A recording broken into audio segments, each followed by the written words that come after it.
Well, good day, everybody. It's that time of the week again, and we have got another story time from my bedtime stories. Now, the story this week is an old one. It's got a princess, a prince, a king, and a queen, and a test. Try and think of what it was before. Can you think about which one it was? Okay. Now, the story this week is The Princess and the Pea.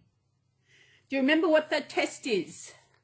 Well, if you don't remember, I will go through. When we get there, you will know what the test is. So who have I got today? I've got Poppy, I've got Quinn, got Mary, and I've got little Ashley. Ashley is my one and only Ashton Drake doll. That's why I call her Ashley. And I got my happiness angel. And Garfield has been a silly bugger up the back there. He didn't want to come down. And he's saying, so that he is staying up there.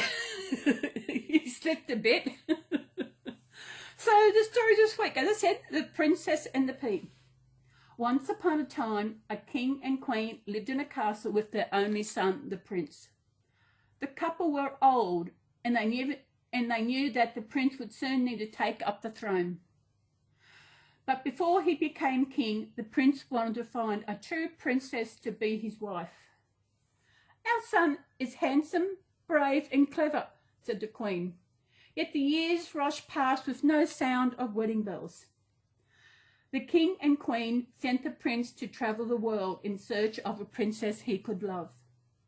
He visited royal court after royal court, but eventually he returned home alone. I searched everywhere, but couldn't find a true princess, said the prince. I cannot marry anyone else. I am sorry. So the prince gave up his search for a wife, and the king and queen continued to rule the kingdom. Then one day, huge dark clouds stole over the valley. Thunder rumbled in the distance and rain lashed down. A chill breeze whistled round the castle. By nightfall, it had spun itself into a terrible storm. Come and sit in the warmth, said the queen from the fire. But as the prince took his seat, 3 faint knocks could just be heard above the noise of the storm. The prince helped his father pull open the castle's great oak doors. To their astonishment, a girl was standing outside. Good evening, she said politely. May I please come in? The prince was taken aback as he looked at the stranger. She looked so beautiful standing there, even though she shivered in the cold night air. What are you doing out in the storm, child? Said the king. I was travelling when I lost my way, replied the girl. I saw your castle and hoped you might allow me to shelter for the night. I am a princess, you see. Please, said the prince, reaching for the princess's hand. Let me show you inside. Thank you for your kindness, said the princess, courteously. The prince felt his cheeks flush. Something about his visitor made his heart tingle. Her clothes are simple and plain, whispered the king, and yet she claims to be a princess. Can that really be true? The queen smiled knowingly. Leave this to me, she replied. I was a princess once, and I know the perfect test. By morning we shall know the truth. Over the next few hours, the prince felt as if he could never tire of the princess's company. She had all the qualities of a true princess. She was kind, clever, and thoughtful. Meanwhile, the queen lit a fire in the guest bedroom and fetched soft blanket and towels. Do you know what the queen is doing? Have you thought about what the test is in this story? Your bedchamber is ready for you, said the queen at last. Come this way. The princess followed the queen up a winding staircase. At the very top was a candlelit room filled with immense four-poster bed.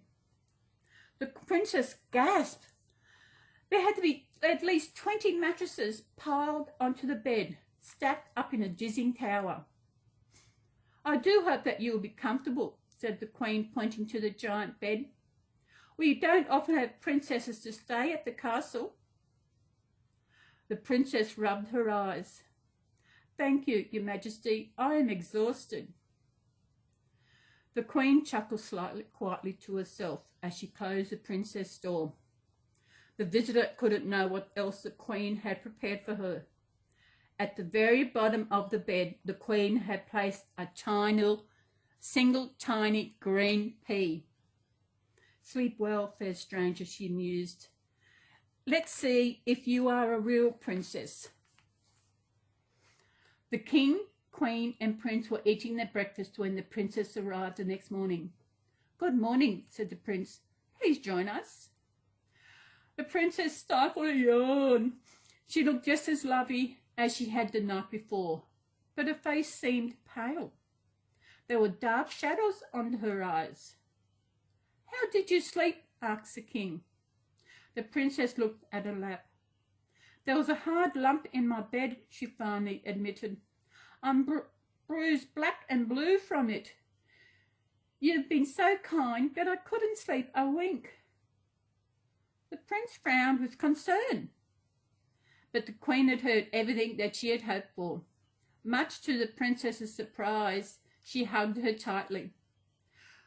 We have found a real princess, she beamed. Only a true princess would be delicate enough to feel a tiny pea through so many mattresses. Your precious bride has come to you at last, son.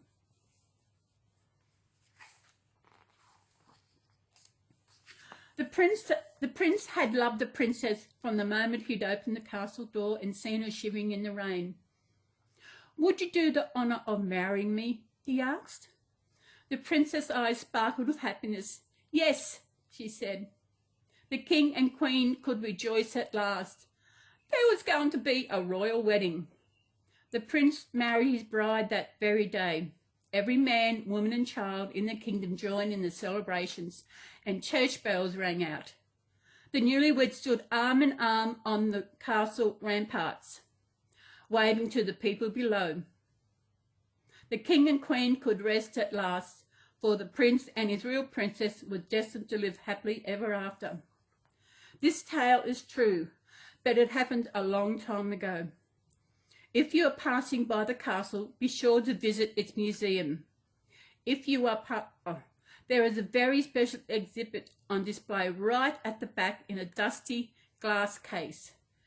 Peep inside and you'll see proof of a true princess, a tiny shriveled pea. There's the pea. And there they are on the balcony, which, like when the prince, when they were at weddings in the UK, they get out on the palace. That's what they do. And the mattresses she slept on. Oh my goodness. How many did she have? She had a few. Look at them.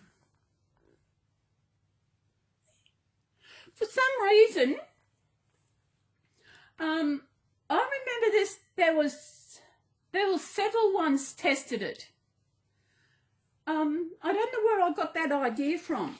There were several girls came. I don't know where and tested it, and they all slept finely. But this one, yeah. Oh, I've just seen next week's, and I don't know that one. So I hope you have enjoyed the story today. I have. What time is it? My washing I'm doing the washing of towels, and these are sitting here. I might just leave them here. After I do a story time, I like to let my babies lay here for a while, because they don't always actually mend together. Well, actually, these do, because they're all out in the lounge room in the bassinet. So they always are. But Garfield doesn't see it very often, and the happiness angel, she's usually in the cot. So I hope you enjoy that story. Next week we'll have another story, and we will see you next week for story time. And tomorrow, as you know, it's Sunday, so it is Sunday chat. So we'll see you in tomorrow's video. And we hope you all have a good day. We hope you all staying safe no matter where you are. with what is going on in this world today. And yes, so Garfield doesn't want to move. I think he's stuck. So he can say goodbye from up there. Bye.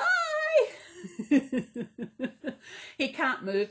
I think I'm leaving there. Okay, so everybody, I'll see you in my next video, and have a beautiful day, this beautiful world we live in. Although at the moment it is crazy, but we'll talk about that tomorrow. So everybody, have a good day and take care. Love to all your babies, and give them all hugs from my nursery. Well, not a nursery, it's a home. Would love a nursery, a room. But yes, I've got to go. Got to hopefully my washing is washed. I've got cooking on. I'm cooking a stew up, so I'll have some stew for tea. Yum. So I will see you later. Bye.